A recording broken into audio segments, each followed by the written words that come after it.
Assalamualaikum warahmatullahi wabarakatuh. Salam sejahtera untuk kita semua. Bagaimana kabarnya anak-anak ibu? Semoga semuanya selalu dalam keadaan sehat dan selalu dalam lindungannya. Baiklah, pada pertemuan kita kali ini, kita akan masuk ke materi baru, yaitu sistem peredaran darah manusia. Adapun tujuan pembelajaran dalam pertemuan kita kali ini adalah yang pertama, siswa dapat memahami organ peredaran darah. Yang kedua, siswa dapat memahami jenis peredaran darah. Dan yang ketiga, siswa dapat menganalisis sistem peredaran darah pada manusia. Baiklah, yang pertama yang akan kita bahas adalah struktur dan fungsi sistem peredaran darah. Sistem peredaran darah tersusun atas beberapa komponen yang mengatur mekanisme peredaran darah dalam tubuh. Apa saja komponen-komponen penyusun sistem peredaran darah? Yang pertama adalah darah. Nah, darah ini dibagi lagi menjadi beberapa bagian. Yang pertama adalah karakteristik darah. Karakteristik darah merupakan medium transportasi yang membawa zat kimia yang diperlukan tubuh atau yang akan dibuang keluar tubuh. Darah dalam tubuh manusia apabila disentrifugasi dan didiamkan akan terpisah menjadi dua bagian, yaitu plasma darah dan sel-sel darah. Apa itu plasma darah dan sel-sel darah? Plasma darah itu merupakan komponen cair dan sel-sel darah merupakan komponen padat dalam darah. Volume plasma darah mencapai kurang lebih 55% dari volume total darah, sedangkan volume sel-sel darah sebesar 45%. Sebagian besar sel-sel darah berupa sel darah merah atau eritrosit yang mencapai 99%, dan sisanya tersusun atas sel darah putih atau leukosit dan keping darah atau trombosit. Selanjutnya adalah komponen darah. Nah, komponen darah ini terbagi menjadi dua. Ada plasma darah dan sel-sel darah. Yang pertama adalah plasma darah. Apa itu plasma darah? Plasma darah berfungsi mengangkut sari makanan ke sel-sel, mengangkut sisa oksidasi makanan dalam sel ke tempat pembuangan, mengangkut hormon dan enzim, serta menghasilkan antibodi atau zat kekebalan tubuh terhadap penyakit. Plasma darah terdiri atas 91,5% air dan 8,5% berupa senyawa atau zat-zat kimia yang larut dalam plasma darah. Nah, zat-zat kimia yang terdapat dalam plasma darah dapat kita lihat pada tabel berikut ini. Yang pertama, sari-sari makanan. Sari-sari makanan ini dapat berupa monosakarida, asam lemak, kolesterol, dan asam amino. Sari-sari makanan tersebut akan dialirkan ke jaringan tubuh. Yang kedua, protein yang terlarut dalam darah. Yang pertama, albumin. Berfungsi menjaga keseimbangan tekanan osmotik darah. Protein yang kedua, globulin, merupakan komponen pembentuk zat antibodi. Dan yang ketiga, fibrinogen, berperan penting dalam pembekuan darah. Kemudian zat kimia yang ketiga adalah zat-zat sisa hasil metabolisme. Dapat berupa urea dan asam urat. Yang keempat, gas-gas yang terlarut dalam plasma, yaitu dapat berupa karbon dioksida dan nitrogen. Yang kelima, enzim berfungsi mempercepat reaksi kimia yang terjadi di dalam tubuh. Yang keenam, hormon berfungsi mengatur metabolisme dalam tubuh. Dan yang ketujuh, garam-garam dapat berupa kalium, natrium, kalsium, magnesium, dan bikarbonat. Garam-garam tersebut berfungsi menjaga keseimbangan osmotik sebagai buffer pH dan berperan dalam pembekuan darah. Selanjutnya adalah sel-sel darah. Nah, sel-sel darah ini terbagi menjadi tiga. Ada sel darah merah atau eritrosit, sel darah putih atau leukosit, dan keping darah atau trombosit. Nah, yang pertama yang akan kita bahas adalah sel darah merah atau eritrosit. Nah, eritrosit memiliki ciri-ciri yang pertama berbentuk cakram bikonkav, bagian tengah lebih tipis dibandingkan dengan bagian tepi. Bisa kita lihat pada gambar di samping. Kemudian, ciri-ciri yang kedua, eritrosit tidak mempunyai nukleus atau inti sel. Yang ketiga, warnanya kuning kemerah-merahan karena mengandung hemoglobin. Apa itu hemoglobin? Hemoglobin terdiri atas protein globin yang berkombinasi dengan heme. Hemoglobin berfungsi mengikat oksigen untuk diedarkan ke seluruh tubuh dan mengikat karbon dioksida untuk dikeluarkan dari dalam tubuh melalui paru-paru.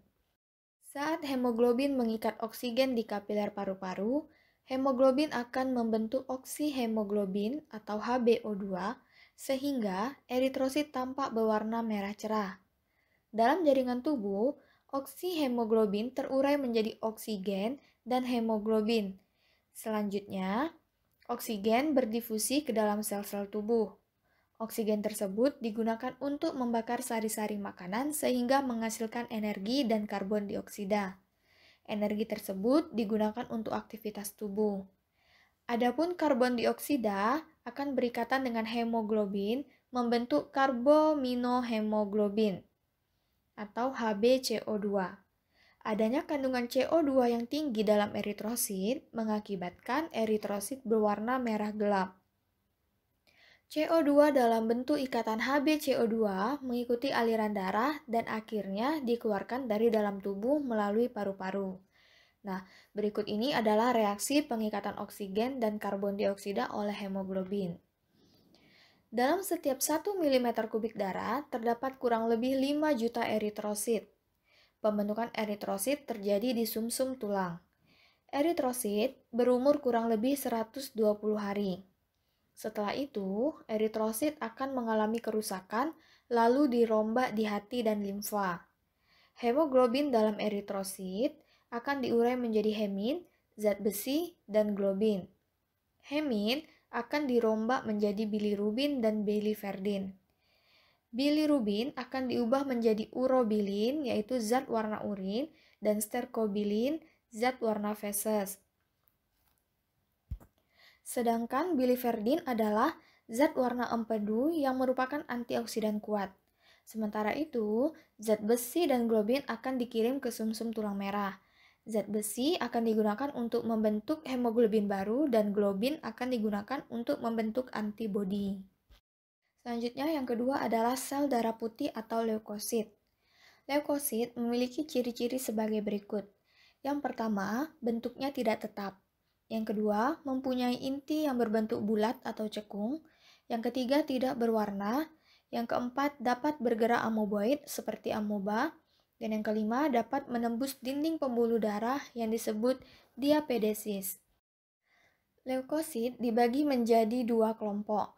Yang pertama, granulosit atau bergranula, yang terdiri atas neutrofil, eosinofil, dan basofil. Nah, untuk lebih jelasnya kita perhatikan tabel berikut ini untuk perbedaannya. Yang pertama, neutrofil. Fungsinya pertahanan tubuh dari serangan mikroorganisme patogen, khususnya bakteri. Yang kedua, eosinofil. Itu untuk mematikan parasit dan menangani alergi. Yang ketiga, basofil. Berfungsi untuk penyembuhan setelah mengalami peradangan. Kemudian agranulosit atau tidak bergranula, yang terdiri atas monosit dan limfosit. Adapun perbedaannya, kita lihat pada tabel berikut. Yang pertama, monosit berfungsi sebagai penjaga kekebalan tubuh dari protozoa, virus, dan memakan sel-sel tubuh yang telah tua. Kemudian, limfosit. Limfosit ada dua, ada limfosit B dan limfosit T. Limfosit B berfungsi memproduksi antibodi, sedangkan limfosit T berfungsi untuk imunitas zat asing, sel kanker, dan virus. Leukosit berperan penting dalam proses pertahanan tubuh dengan menghasilkan antibodi dan menghancurkan patogen atau kuman-kuman atau benda-benda asing yang masuk ke dalam tubuh dengan cara menelan patogen tersebut menggunakan plasma sel. Nah, peristiwa ini disebut dengan fagositosis. Leukosit dibentuk di dalam sumsum tulang, limpa, dan kelenjar getah bening. Jumlah leukosit pada orang dewasa sehat sekitar 5.000 sampai 10.000 per milimeter kubik darah. Sel darah putih hanya dapat hidup sekitar 12 sampai 23 hari. Apabila jumlah leukosit seseorang melebihi keadaan normal, maka orang tersebut menderita leukositosis. Nah, jika jumlah leukosit seseorang kurang dari keadaan normal, maka orang tersebut menderita leukopenia. Selanjutnya yang ketiga adalah keping darah atau trombosit. Trombosit memiliki ciri-ciri sebagai berikut. Yang pertama, tidak berinti. Yang kedua, tidak berwarna atau bening. Yang ketiga, bentuknya tidak beraturan. Jumlah trombosit normal pada orang dewasa sekitar 200.000 sampai 400.000 per milimeter kubik darah. Umur keping darah sangat singkat, yaitu 5 sampai 9 hari. Jika jumlah trombosit seseorang lebih dari keadaan normal, maka orang tersebut menderita trombositosis. Nah, sebaliknya, jika jumlah trombosit seseorang kurang dari keadaan normal, maka orang tersebut menderita trombositopenia. Trombosit berperan penting dalam proses pembekuan darah. Proses pembekuan darah dimulai apabila terjadi luka pada tubuh, yaitu saat trombosit pecah. Skema proses pembekuan darah itu sebagai berikut. Ketika terjadi luka, maka trombosit pecah akan mengeluarkan trombokinase atau tromboplastin. Kemudian trombokinase ini akan mengubah protombin dengan bantuan vitamin K dan Ca2+ menjadi trombin. Kemudian trombin akan mengubah fibrinogen menjadi fibrin. Benang-benang fibrin inilah yang berfungsi menjaring sel-sel darah sehingga luka tertutup dan darah tidak menetes lagi. Selanjutnya adalah golongan darah. Nah, ketika seseorang yang mengalami kekurangan darah, biasanya dokter akan menyarankan untuk melakukan transfusi darah. Nah, pada saat melakukan transfusi darah, seseorang tersebut harus mengetahui jenis golongan darahnya. Menurut beberapa ahli, darah dapat digolongkan berdasarkan sistem tertentu.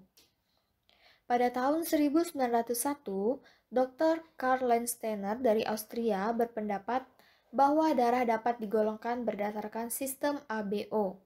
Dalam sistem ini, golongan darah dibagi menjadi golongan darah A, B, AB, dan O. Kemudian, dalam penelitiannya, Landsteiner menemukan protein yang terdapat pada eritrosit manusia yang disebut agglutinogen. Ada dua macam agglutinogen, yaitu agglutinogen A dan agglutinogen B. Adapun pada plasma darah atau serum ditemukan protein yang disebut agglutinin atau anti-agglutinogen. Ada dua macam agglutinin, yaitu agglutinin alfa anti-A dan agglutinin beta atau anti-B. Kandungan agglutinin dan agglutinogen dalam darah dapat kita lihat pada tabel berikut. Nah, pada golongan darah AB, agglutinogennya A dan B, sedangkan agglutininnya tidak ada. Kemudian pada golongan darah A memiliki agglutinogen A dan memiliki agglutinin beta. Pada golongan darah B memiliki agglutinogen B dan memiliki agglutinin alfa. Pada golongan darah O tidak memiliki agglutinogen dan memiliki agglutinin alfa dan beta.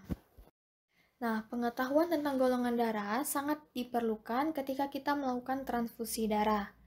Salah satu hal yang harus diperhatikan dalam transfusi darah adalah jenis agglutinogen atau antigen donor dan agglutinin atau antibodi resipien. Karena agglutinin dalam plasma darah resipien dapat menggumpalkan agglutinogen pada darah yang tidak sesuai. Nah, kita perhatikan tabel berikut ini. Tanda plus itu menandakan terjadinya penggumpalan. Sedangkan tanda minus itu menandakan tidak terjadi penggumpalan. Nah, berdasarkan tabel tersebut dapat kita ketahui bahwa golongan darah AB itu merupakan resipien universal dan golongan darah O merupakan donor universal. Nah, golongan darah O dapat memberikan darahnya ke semua golongan darah sehingga golongan darah O ini disebut dengan donor universal. Namun, orang bergolongan darah O hanya dapat menerima darah dari golongannya sendiri. Kemudian, golongan darah AB dapat menerima darah dari semua golongan darah, sehingga golongan darah AB ini disebut dengan resipien universal. Nah, golongan darah AB ini hanya bisa memberikan darahnya ke sesama golongan darah AB. Akan tetapi, demi keamanan, sebaiknya transfusi darah hanya dilakukan pada orang-orang yang bergolongan darah sama. Selanjutnya adalah jantung. Jantung berfungsi sebagai pemompa darah ke seluruh tubuh. Jantung tersusun atas otot-otot jantung. Jantung berukuran kurang lebih satu kepalan tangan kanan dengan berat 250-300 gram. Nah, dinding jantung ini tersusun atas 3 lapisan. Yang pertama perikardium, yaitu lapisan paling luar sebagai pembungkus jantung. Yang kedua miokardium, lapisan tengah yang terdiri atas otot jantung. Otot ini bekerja tidak sadar dan tidak pernah lelah. Yang ketiga, endokardium, lapisan tipis endotelium atau bagian dalam. Lapisan ini membatasi otot jantung dengan ruang serambi dan ventrikel. Jantung manusia terdiri atas 4 ruang. Nah, untuk lebih jelasnya, perhatikan tabel berikut. Yang pertama adalah serambi kanan atau atrium dexter. Fungsinya menerima darah yang mengandung banyak CO2 dari seluruh tubuh dan memompanya ke bilik kanan. Yang kedua, serambi kiri atau atrium sinister berfungsi menerima darah yang mengandung banyak O2 dari paru-paru yang dialirkan melalui vena pulmonalis lalu memompanya ke bilik kiri. Yang ketiga, bilik kanan atau ventricle dexter berfungsi menerima darah yang mengandung banyak CO2 dari serambi kanan dan memompanya ke paru-paru melalui arteri pulmonalis. Dan yang keempat, bilik kiri atau ventricle sinister berfungsi memompa darah yang mengandung banyak O2 menuju seluruh tubuh. Ketika janin, jantung manusia memiliki lubang antara serambi kiri dan serambi kanan yang disebut dengan foramen oval. Setelah dewasa, foramen oval ini menutup dan akan berkembang menjadi fossa ovalis. Nah, di antara serambi kanan dan bilik kanan, itu terdapat katup tricuspidalis yang fungsinya mencegah agar darah dalam bilik kanan tidak masuk kembali ke serambi kanan. Sementara itu, antara serambi kiri dan bilik kiri terdapat katup bicuspidalis yang fungsinya mencegah agar darah dalam bilik kiri tidak mengalir kembali ke serambi kiri. Nah, bisa kita perhatikan bagian-bagian jantung pada gambar di samping. Selanjutnya adalah pembuluh darah. Pembuluh darah manusia berfungsi mengalirkan darah dari jantung ke seluruh tubuh maupun sebaliknya. Menurut fungsinya, pembuluh darah dibedakan menjadi 3, yaitu arteri, vena, dan pembuluh kapiler. Baiklah, yang akan kita bahas pertama adalah pembuluh nadi atau arteri. Arteri berfungsi membawa darah keluar dari jantung. Arteri membentuk cabang-cabang yang disebut arteriola. Arteriola selanjutnya membentuk cabang-cabang yang lebih kecil lagi yang disebut pembuluh kapiler. Pembuluh kapiler ini bagian ujungnya akan langsung berhubungan dengan sel-sel tubuh. Arteri terbesar dalam tubuh yaitu bernama aorta yang fungsinya mengangkut darah yang mengandung banyak O2 dari bilik kiri jantung ke seluruh tubuh. Pada umumnya, arteri bertugas mengangkut darah yang mengandung banyak O2, tetapi arteri pulmonalis bertugas mengangkut darah yang mengandung banyak CO2 dari bilik kanan menuju ke paru-paru. Yang kedua adalah pembuluh vena atau pembuluh balik. Nah, pembuluh vena ini berfungsi membawa darah menuju jantung. Vena membentuk cabang-cabang yang disebut dengan venula. Selanjutnya, venula ini akan membentuk cabang-cabang lebih kecil yang disebut kapiler. Vena yang berhubungan langsung dengan jantung atau paru-paru disebut dengan vena cava. Vena cava terbagi menjadi 2 macam. Ada vena cava superior, itu membawa darah dari tubuh bagian bawah, dan vena cava inferior, yaitu membawa darah dari tubuh bagian atas. Pada umumnya, vena berfungsi mengangkut darah yang mengandung banyak CO2. Akan tetapi, vena pulmonalis berfungsi mengangkut darah yang mengandung banyak O2 dari paru-paru menuju jantung. Selanjutnya yang ketiga adalah pembuluh kapiler. Pembuluh kapiler merupakan perpanjangan dari arteri maupun vena. Dinding pembuluh ini hanya terdiri atas lapis sel dan bersifat permeabel. Diameter pembuluh kapiler dapat berubah-ubah. Pada temperatur rendah, diameternya akan mengecil, sedangkan pada temperatur tinggi atau terkena paparan zat kimia tertentu, maka diameternya melebar. Fungsi pembuluh kapiler adalah sebagai tempat pertukaran cairan dan zat-zat kimia seperti O2, CO2, zat-zat makanan, serta hasil ekskresi dengan jaringan yang ada di sekeliling kapiler. Nah, berikut ini adalah tabel perbedaan pembuluh arteri, vena, dan kapiler. Yang pertama, pembedanya adalah aliran darah. Pada pembuluh arteri, aliran darahnya meninggalkan jantung. Pada vena menuju jantung, dan pada pembuluh kapiler dari arteriola ke venula. Kemudian letak dalam tubuh, arteri tersembunyi dari permukaan tubuh. Pembuluh vena letaknya dekat dengan permukaan tubuh, sedangkan pembuluh kapiler tersembunyi dari permukaan tubuh. Kemudian yang ketiga, dinding pembuluh. Pada pembuluh arteri, tebal dan elastis. Pada vena lebih tipis dari arteri dan kurang elastis, sedangkan pada kapiler tersusun atas lapis sel dan kurang elastis. Kemudian yang keempat, saluran. Pembuluh arteri sempit, pada vena luas, sedangkan pada kapiler sempit. Kemudian yang kelima, katup. Pada pembuluh arteri, satu katup yang terletak pada pangkal aorta. Pada vena, katupnya banyak di sepanjang pembuluh, sedangkan pada kapiler tidak terdapat katup. Yang keenam, tekanan darah. Pada pembuluh arteri, tekanan darahnya kuat, pada pembuluh vena lemah, dan pada kapiler juga lemah. Kemudian denyut pembuluh. Pada pembuluh arteri terasa, pada pembuluh vena lemah, dan pada pembuluh kapiler lemah. Kemudian yang kedelapan, jika terjadi luka pada pembuluh arteri maka darah akan memancar. Pada pembuluh vena darah akan menetes dan pada pembuluh kapiler darah akan menetes. Kemudian yang kedua adalah mekanisme peredaran darah pada manusia. Sistem peredaran darah manusia termasuk peredaran darah tertutup karena darah selalu mengalir di dalam pembuluh darah. Sistem peredaran darah manusia juga disebut peredaran darah ganda karena dalam satu kali peredaran, darah melalui jantung sebanyak 2 kali. Sebagai peredaran darah ganda, peredaran darah manusia dapat dibedakan menjadi 2, yaitu peredaran darah besar dan peredaran darah kecil. Yang pertama, peredaran darah besar. Pada peredaran darah besar, darah mengalir dari jantung ke seluruh tubuh, lalu kembali ke jantung. Sistem peredaran darah ini dimulai saat bilik kiri memompa darah yang mengandung banyak oksigen ke seluruh tubuh melalui aorta. Selanjutnya, darah dari seluruh tubuh yang mengandung karbon dioksida masuk ke serambi kanan melalui vena cava. Kemudian, peredaran darah kecil. Peredaran darah kecil, darah mengalir dari jantung ke paru-paru, lalu kembali ke jantung. Sistem peredaran darah ini terjadi saat bilik kanan memompa darah yang mengandung karbon dioksida ke paru-paru melalui arteri pulmonalis. Selanjutnya, darah dari paru-paru yang mengandung oksigen masuk ke serambi kiri melalui vena pulmonalis. Tekanan darah menunjukkan tekanan dalam arteri utama. Tekanan darah dapat diukur dengan menggunakan tensimeter atau sfigmomanometer. Tekanan darah pada saat serambi jantung mengembang dan darah mengalir ke dalam jantung disebut diastol. Adapun sistol yaitu tekanan darah saat otot bilik jantung berkontraksi sehingga darah dipompa keluar dari jantung.